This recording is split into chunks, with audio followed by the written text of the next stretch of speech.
कोई काम उलझ रहा है, आपका कोई काम ऐसा है जो बहुत दिन से उलझा हुआ है, चाहे वो कोर्ट कचहरी का हो, चाहे वो किसी से जुड़ा हुआ हो, और वो नहीं हो रहा,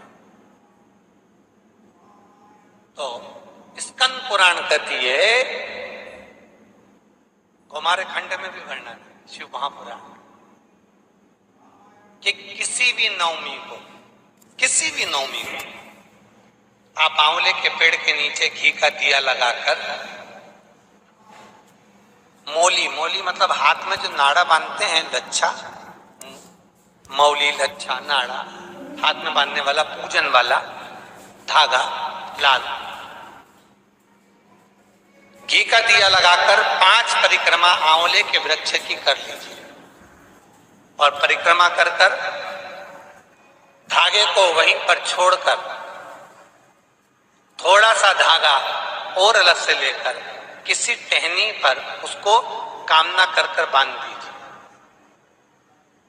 महाराज, 10वीं तिथि को, 9वीं को तो ये करोगे, 10वीं को वापिस जाकर आंवले के पेड़ के नीचे घी का दिया लगाइए, और जो धागे की आपने टहनी पर जो धागा बांधा है उसको खोल कर लिया, अपने हाथ पर बांधकर उसी धागे को पहनकर अपने काम के लिए निकल जाइए, आपको सफलता प्राप्त हो जाएगी। स्कंद पुराण में आंवले के वृक्ष का बड़ा महत्व है। महाराज, वृक्ष में जो गोंद लगती है वो ब्राह्मण हत्या का निश्चय है।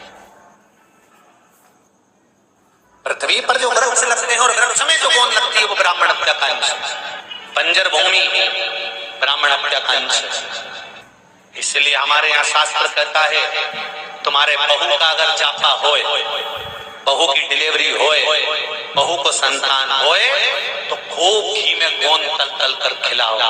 और जन्माष्टमी, रामनवमी पर भगवान का प्रसाद तैयार करो तो उसमें गोंद मत डालना, क्योंकि उसमें ब्राह्मण हत्या का अंश रहता है।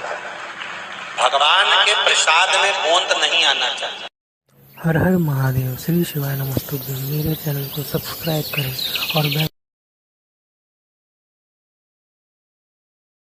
बीमारी डॉक्टर का पीछे ही नहीं छूट रहा हो तो शिव महापुराण, विष्णु पुराण और स्कंद पुराण में जो पुरुषोत्तम कथाओं का वर्णन किया गया है, एक आटे का दिया, उसमें 4 बत्ती,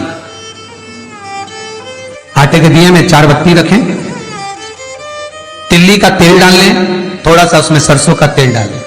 महाराज, घर के बाहर अर्थात घर के अंदर के बाहर जो चौखट होती, चौखट से थोड़ा सा बाहर, बिल्कुल चौखट पे नहीं बैठना, थोड़ा सा बाहर, 9वीं तिथि के दिन शाम के 6 से 6:30 के बीच में 21 बार जो व्यक्ति बीमार रहता है उसके सिर से नीचे की ओर श्री नरसिंह भगवान का स्मरण कर कर, जिस अधिक मास में जिस तिथि को उतारा कर रहे हो उस तिथि का नाम लेकर, उस अश्विन अधिक मास का नाम लेकर, जो व्यक्ति का उतारा कर रहे हो उसका नाम और गोत्र लेकर 21 बार जो उतार कर उस दिए को घर के ही चौखट पर रख देता है, उस व्यक्ति की बीमारी छूट जाती है। महाराज, वो रोगीला नहीं रहता। शुक्ल पक्ष की 9वीं तिथि, बैसाख महीना, पीला चंदन घिसकर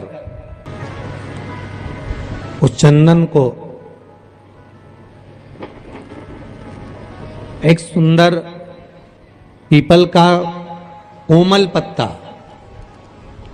पत्ता मतलब एकदम, एक तो पीपल का होता है कड़ला पत्ता, एकदम कड़क हो जाता है, और एकदम होता है कोमल पत्ता।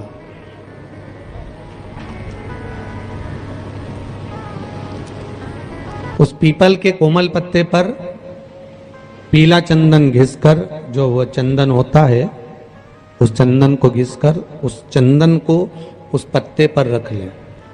और महाराज, उस पत्ते को मध्याह्न के समय पर, जैसे जब सुबह के समय पर सारी पूजन हो जाए, अर्चना हो जाए, भगवान शिव के मंदिरों में जल समर्पित हो जाए, उसके बाद में जब बाबा एकदम आनंद में विराजे हों, तब जहां शिवलिंग रखा होता है,